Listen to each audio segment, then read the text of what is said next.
नमस्कार, स्वागत है आप सभी का। आप देख रहे हैं एनएमएफ न्यूज। आपके साथ मैं हूं नमता चौधरी। मेरे साथ हैं मेरे सहयोगी रोहित पांडे। जिक्र करने जा रहे हैं बिहार विधानसभा चुनावों के उन नतीजों पर जो अब से कुछ देर पहले तक रुझान थे, लेकिन अब नतीजों में तब्दील होते हुए नजर आ रहे हैं। और कहना गलत नहीं होगा कि जो रुझान और अब जो नतीजों में तब्दील होती हुई तस्वीर सामने आ रही है, वो जा रही है एनडीए के पक्ष में। लार्जेस्ट पार्टी जेडीयू बनकर उभरी है, second largest party BJP and third यानी कि तीसरे नंबर पर, लेकिन बहुत बड़े अंतर के साथ रही है आरजेडी, जो कि तेजस्वी यादव की पार्टी है। और तेजस्वी यादव के मुख्यमंत्री बनने का सपना इसी के साथ चकनाचूर होता हुआ नजर आ रहा है।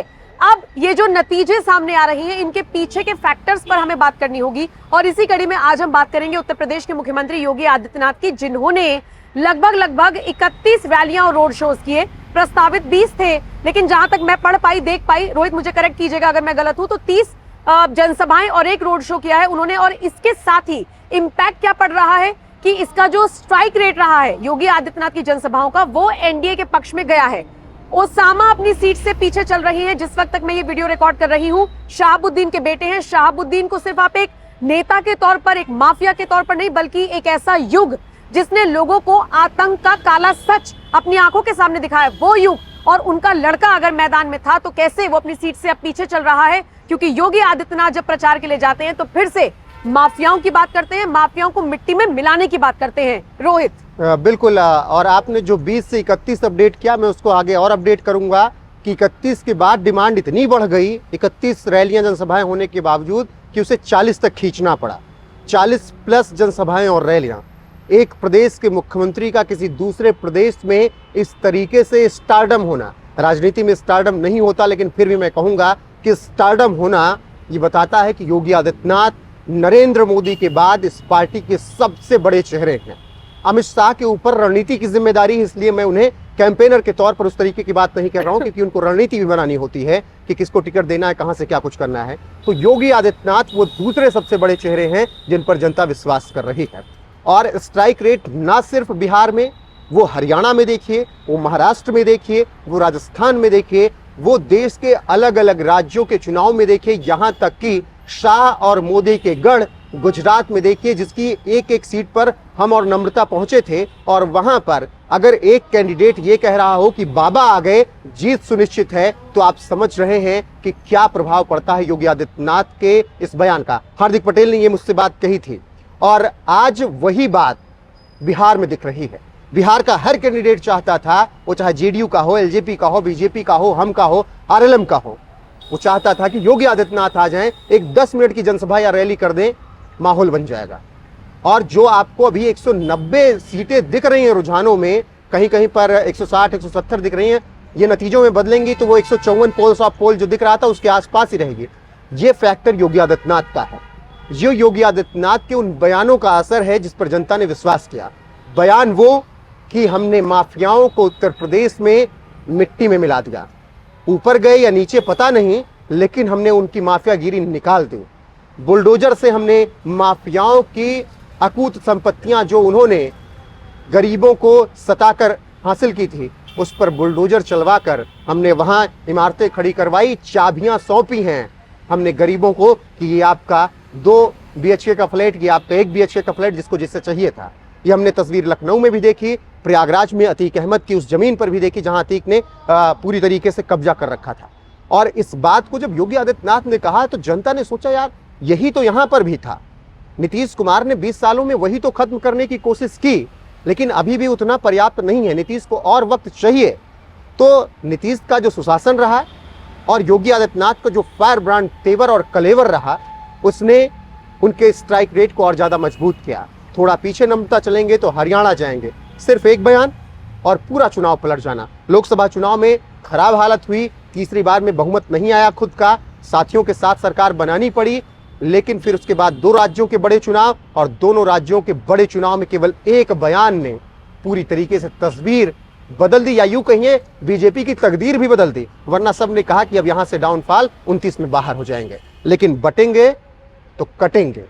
इस एक नारे ने हरियाणा में जलेबी बीजेपी के हिस्से में कर दी। महाराष्ट्र में यही नारा चला, थोड़ा बदल कर, एक रहेंगे तो नेक रहेंगे। महाराष्ट्र में लोकसभा चुनाव में अच्छे परिणाम नहीं थे। देवेंद्र फडणवीस ने कहा कि मैं अब जिम्मेदारी नहीं संभालना चाहता हूं। लेकिन सोचिए कि टर्नआउट कैसे हुए 4 महीने 5 महीने में। फिर देवेंद्र फडणवीस का उसी तरीके से तेवर वहां पर दिखा और इन सब फायर ब्रांड मुख्यमंत्रियों ने माहौल बदल दिया। अब आए रघुनाथपुर की सीट सिवान। सिवान का नाम आप लेते हैं तो मैं हमेशा कहता हूं कि सिवान हमेशा था राजेंद्र प्रसाद जी के नाम पर, हमेशा है और हमेशा रहेगा, उन्हीं के नाम पर याद किया जाता रहेगा। कोई बाहुबली, कोई ऐसा चेहरा जो कि आतंकित करे, उसके नाम पर कुछ दिन के लिए आप कह सकते हैं कि उसका गढ़ रहा हो, लेकिन सल्तनत उसकी नहीं बन सकती है। और ये बात प्रूफ हो रही है इस चुनाव में। ओसामा शहाब, ओसामा से आपको याद आया होगा, बेहद दिलचस्प नाम, और उस नाम का जिक्र नमता असम वाले सीएम ने किया कि ओसामा नहीं, ओसामा बिन लादेन कहिए, क्योंकि ये उसी के नाम से प्रेरित होकर शहाबुद्दीन ने अपने बेटे का नाम रखा। ये बातें जब की गई ना तो जनता को विश्वास हुआ कि ये सब तो हमारे बीच हुआ। ओसामा कौन नाम रखता है भाई? रावण कोई नाम रखता है हिंदू में? विभीषण कोई रखता है? नहीं रखता। राम रखिए, अंगद रखिए, अंगद नाम कितना सब रखते हैं। लेकिन जिस तरीके से बातें जनता के बीच पहुंचाई योगी आदित्यनाथ ने, उसका असर ये हुआ कि आप प्रचंड लहर देख रहे हैं। मतलब सफाया, कुछ दिख ही नहीं रहा। ये 2014 और 2019 के जो परिणाम थे नमता लोकसभा के, उस तरह कैसे दिख रहा है? कहीं नजर ही नहीं आ रहा है। और ये बात विपक्ष को पता हो गई थी बीच चुनाव में ही, पहले चरण के बाद, कि अब हमारे बस की बात नहीं रही, या जब आधा चुनाव प्रचार खत्म हुआ था तभी समझ में आ गया था कि अब बस की बात नहीं रही। और इसीलिए राहुल गांधी गायब रहे, इसीलिए प्रियंका गायब रही, इसीलिए बीजेपी के कांग्रेस के तमाम बड़े चेहरे गायब रहे। आरजेडी ने उस तरीके से प्रचार नहीं किया। लालू प्रसाद यादव आपको कितनी विधानसभाओं में पहुंचते हुए नजर आए, राबड़ी देवी कितनी जगह पर चुनाव प्रचार करती रही, घर में ही कलह मची रही। तेजस्वी जो कि पिछली बार 2020 में, यही फर्क देखिए, पिछली बार कुर्ता पैजामा पहनकर जब वो दौड़ते हुए स्टेज पर पहुंचते थे, उनकी कमर में दर्द था, उसकी तारीफ हम सब ने की थी कि नेता ऐसा होना चाहिए। तेजस्वी की कमर में दर्द था, 2 कंधे लगते थे, 2 लोग उनको उठाकर स्टेज तक पहुंचाते थे। और तेजस्वी कुर्ते पैजामे में एक दिन में 15-15 रैलियां कर रहे थे, जनसभाएं कर रहे थे, और उसका परिणाम भी अच्छा मिला उनको, बड़ी पार्टी बनकर आए। वो तो कांग्रेस को 70 सीटें दे दी, वरना तेजस्वी मुख्यमंत्री बन सकते थे। अब की तेजस्वी और अपने दोस्त, अपने साथी राहुल गांधी की टी शर्ट वाले उसमें आ गए कि युवाओं को हम अपनी तरफ खींचेंगे। लेकिन युवाओं ने कहा कि हमने उनको केंद्र से बाहर कर रखा है, तो उस टी शर्ट को हम राज्य में कैसे लाएंगे? नहीं लाएंगे। और नीतीश कुमार पर 20 साल बाद भी अगर भरोसा कामयाब है तो उसका सबसे बड़ा कारण है सुशासन। महिलाएं नीतीश कुमार को छोड़कर नहीं जाएंगी। 20 साल नहीं, अगले 15 साल 20 साल और जोड़ लीजिए, अगर नीतीश सक्रिय रहते हैं फिर भी महिलाएं नीतीश को नहीं छोड़ेंगी। और योगी आदित्यनाथ ने भी वही बात कही कि हमने महिलाओं को सुरक्षा दिया। अगर मैं बात करूं नमता आपकी ही, तो आप 17 के बाद से बताइए, आप जिस मेरठ से आती हैं, मैं किसी शहर किसी जिले को बदनाम नहीं करना चाहता हूं, ना करूंगा, लेकिन जिस मेरठ से आप आते हैं वहां के हालात 17 के पहले क्या थे, वहां के हालात अब क्या हैं, इस बात को आपसे बखूबी कोई नहीं समझ सकता। और वही बात योगी आदित्यनाथ ने बिहार में कही कि हमने मेरठ हो या फिर प्रयागराज हो या फिर मऊ हो, हमने हर जगह बेटियों को सुरक्षा दी। आप बताइए वो एक्सपीरियंस, उसी एक्सपीरियंस को काम आया बिहार में? नहीं, बिल्कुल देखिए, सिर्फ मेरठ की ही बात करना यहाँ पर थोड़ा सा मुझे लगता है नहीं, ज़्यादा आप वहां से, मैंने इसलिए विजिट लेकिन किया। मैं ये कहना चाहूंगी कि पूरे उत्तर प्रदेश की दशा दिशा बदली है। हम देखते थे कि बीमारू राज्य के नाम से उत्तर प्रदेश को जाना जाता था, हमें ये भी पता है कि अब उसे दुधारू राज्य कहा जाने लगा है। हमने ये भी देखा कि बड़े बड़े बिजनेसमैन अपनी फैक्ट्री लगाने से, अपना बिजनेस में इन्वेस्ट करने से वहां पर बचते थे। लेकिन आज उत्तर प्रदेश एक ऐसा राज्य बन गया है जो पूरे देश में तीसरे नंबर पर आता है इकोनॉमी के मामले में, जीएसडीपी के मामले में। पहले नंबर पर महाराष्ट्र है, दूसरे पे शायद तमिलनाडु है और तीसरे पे उत्तर प्रदेश। लेकिन तमिलनाडु और उत्तर प्रदेश में ज्यादा डिफरेंस नहीं है, आगे पीछे करते रहते हैं एक दूसरे। हाँ, बहुत जल्दी उत्तर प्रदेश दूसरे नंबर पर हो सकता है। तो ये तो रही इकोनॉमी की बात। जो लोग कहते हैं ना विकास के नाम पर क्या हो रहा है, मुस्लिम मुस्लिम या हिंदू हिंदू हो रहा है, उनको ये समझना चाहिए कि ग्रोथ रेट बढ़ रहा है। फास्टेस्ट इकोनॉमी है इंडिया जो बढ़ रही है, उसमें उत्तर प्रदेश बहुत ज्यादा अपना योगदान दे रहा है। अब रही बात जो आपने कहा मेरठ या मेरठ से आसपास जो इलाके हैं, या पूरा अगर हम उत्तर प्रदेश की बात करें, मुझे आज भी याद है कि ये ना सिर्फ हवाई बातें नहीं है रोहित, कि लड़कियां आराम से निकल सकती हैं अब। अच्छा, दूसरी बात हमने ये भी देखा है कि मेरठ से या उत्तर प्रदेश से जितने भी केसेस आते हैं कि वहां पे उस लड़की को छेड़ दिया, भ्रष्टाचार हो, छेड़छाड़ के मामले हो, क्राइम हो, जीरो नहीं हो सकता, चाहे किसी की भी सरकार हो। पुलिस को नहीं पता है एक्शन कैसे हो रहा है, बड़ी बात पुलिस को नहीं पता ना कि अभी यहाँ मेरे पीछे यहाँ पे कोई कुछ भी हो सकता है, नहीं पता है। लेकिन रिएक्शन किस तरीके से होता है, पुलिस की कार्रवाई किस तरीके से होती है। एनसीआरबी के डेटा जब बढ़ा आंकड़ों का, तो कुछ लोगों ने कहा कि देखो जी योगी राज में तो क्राइम बढ़ गया। फिर कुछ बुद्धिजीवियों ने कहा कि क्राइम बढ़ा नहीं है, रजिस्टर्ड होने लगा है, इसीलिए रेट बढ़े हैं, इसीलिए वो थोड़ा सा। और अब आप 2023 के आंकड़े उठाकर देखिए, पहले तो कह दिया, डाउन हो रहा है। पहले तो प्रदेश के मुखिया ही कह देते थे ना, बेटियां छेड़ी गई, बेटियों के साथ कुछ गलत हुआ तो उत्तर प्रदेश के मुखिया कह देते थे।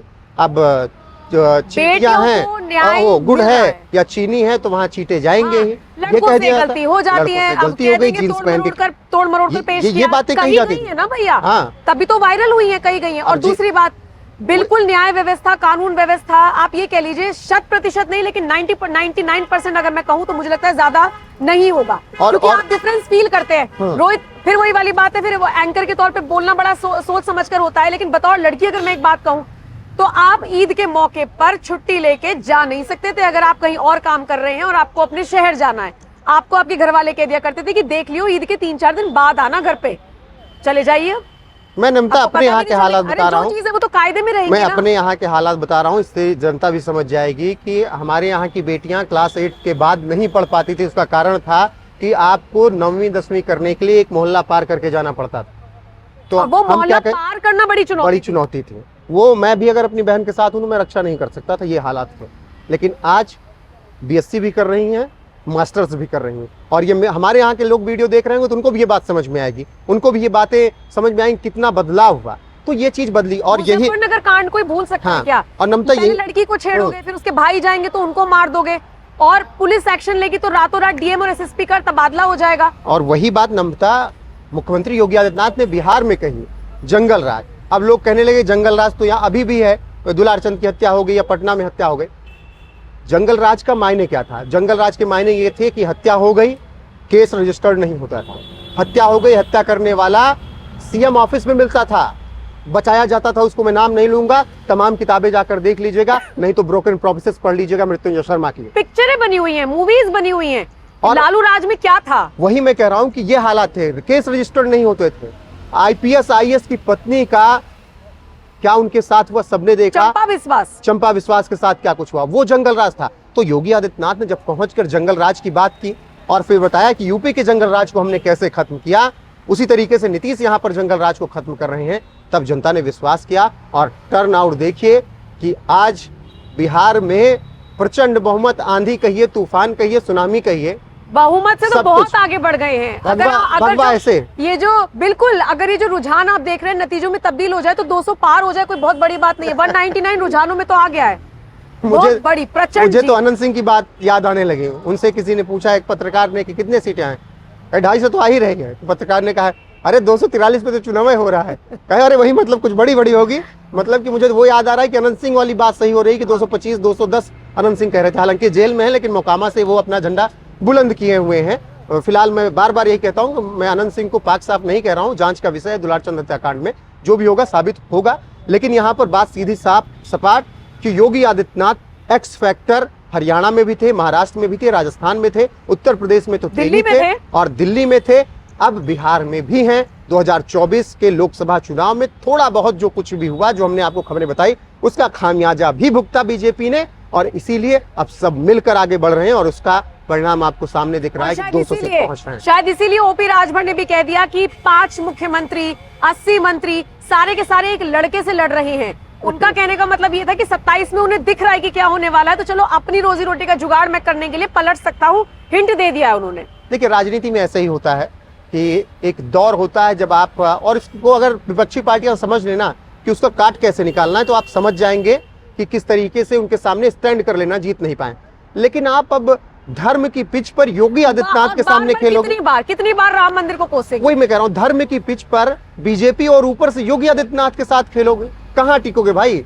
धर्म की पिच के सचिन तेंदुलकर, महेंद्र सिंह धोनी है, वो कोई टिकने वाला नहीं है। वो खेसारी छपरा से कह दे रहे हैं मंदिर पे टिप्पणी, जवाब भी मिल गया कि पहले जाके देखो बना है कि नहीं वहां पर राजा दशरथ के नाम पर हॉस्पिटल, चल रहा है कि नहीं मेडिकल कॉलेज, वाल्मीकि एयरपोर्ट बना है कि नहीं। आप गई हैं अयोध्या, मैं गया हूँ अयोध्या। मैं तो, आप शायद दोनों दृश्य नहीं बता पाएंगे, मैं बता रहा हूँ 2012 की अयोध्या, इतने पानी हुआ करते थे, कीचड़ हुआ करता था रामलला के दर्शन करने जाने के लिए। और सड़कें आप सोच ही नहीं सकते भाई, सड़कें कहाँ, इतनी पतली गलियां हुआ करती थी। उस अयोध्या के देखे, कुछ लोगों की नाराजगी थी, उसका खामियाजा भुगता, लेकिन लोगों को धीरे धीरे समझ में आ गया कि भाई हमारा ही विकास हुआ। अब की अयोध्या देख लीजिए, तो धर्म की पिच पर खेसारी ने खेल कर गलती की। बाकी योगी आदित्यनाथ के बयानों ने तो तेजस्वी राहुल को शिफ्ट कर दिया कि भाई अब अपने चुनाव में अगले लग जाइए। इधर जलेबी, वहाँ तो लिट्टी चोखा बात करेंगे, वहाँ लिट्टी चोखा बनेगा बीजेपी के लिए, एनडीए के लिए। चलिए, अब खैर हमें इंतजार करना होगा थोड़ा सा ही, बहुत ज्यादा नहीं, क्योंकि तस्वीर बिल्कुल साफ होती हुई नजर आएगी अब से थोड़ी देर बाद। जो भी अपडेट्स आती रहेंगी वो तो हम आप तक पहुंचाते रहेंगे, लेकिन फर्ज आपका भी है, बताइए जरूर कमेंट सेक्शन में बिहार में योगी आदित्यनाथ वाले एक्स फैक्टर ने आपके हिसाब से कितना काम किया है। कमेंट सेक्शन में जरूर बताइएगा। और इन सारी चीजों को देखने के बाद 2027 में आपको क्या लग रहा है, इस बार कौन बाजी मारेगा? लगे हाथों अपनी राय उस पर भी हमें देते हुए चलिएगा। बहुत बहुत शुक्रिया इस वीडियो को देखने के लिए।